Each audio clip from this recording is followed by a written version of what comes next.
Keluaran pasal 19 ayat 1-25. Tuhan menampakkan diri di Gunung Sinai. Pada bulan ketiga setelah orang Israel keluar dari tanah Mesir, mereka tiba di padang gurun Sinai pada hari itu juga. Setelah mereka berangkat dari Rafidim, tibalah mereka di padang gurun Sinai. Lalu mereka berkemah di padang gurun.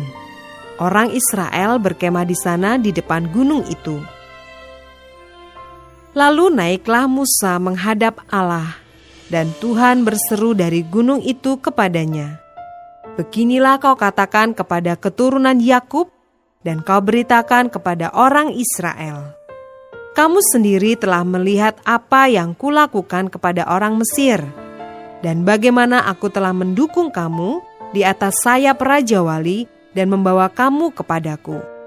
Jadi sekarang, jika kamu sungguh-sungguh mendengarkan firman-Ku dan berpegang pada perjanjian-Ku, maka kamu akan menjadi harta kesayangan-Ku sendiri dari antara segala bangsa, sebab Akulah yang empunya seluruh bumi.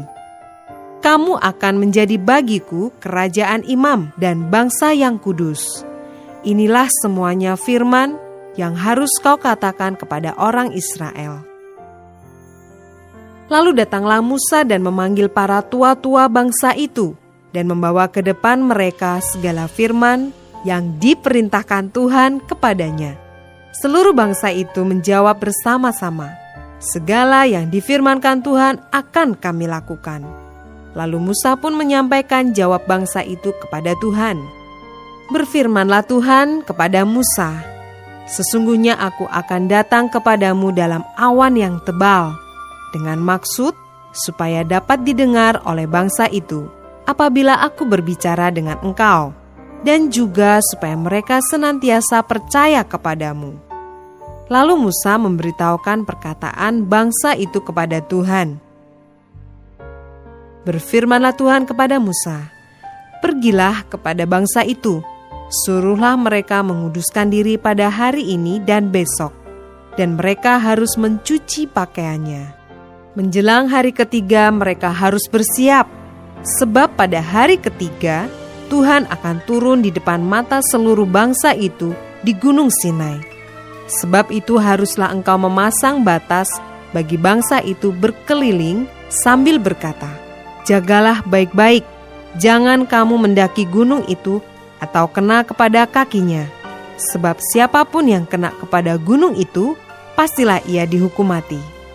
Tangan seorang pun tidak boleh merabanya, sebab pastilah ia dilempari dengan batu atau dipanahi sampai mati.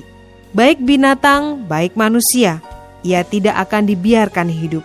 Hanya apabila sangkakala berbunyi panjang, barulah mereka boleh mendaki gunung itu.' Lalu turunlah Musa dari gunung, mendapatkan bangsa itu.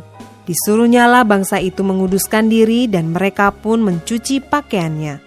Maka kata Musa kepada bangsa itu, 'Bersiaplah menjelang hari yang ketiga, dan janganlah kamu bersetubuh dengan perempuan.' Dan terjadilah pada hari ketiga, pada waktu terbit fajar, ada guruh dan kilat dan awan padat di atas gunung, dan bunyi sangkakala yang sangat keras, sehingga gemetarlah seluruh bangsa yang ada di perkemahan. Lalu Musa membawa bangsa itu keluar dari perkemahan untuk menjumpai Allah, dan berdirilah mereka pada kaki gunung.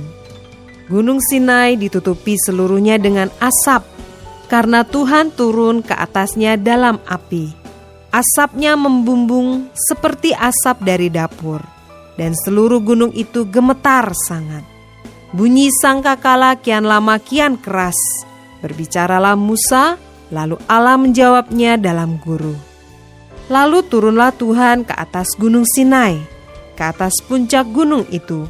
Maka Tuhan memanggil Musa ke puncak gunung itu, dan naiklah Musa ke atas. Kemudian Tuhan berfirman kepada Musa, "Turunlah, peringatkanlah kepada bangsa itu, supaya mereka jangan menembus mendapatkan Tuhan hendak melihat-lihat, sebab tentulah banyak dari mereka akan binasa.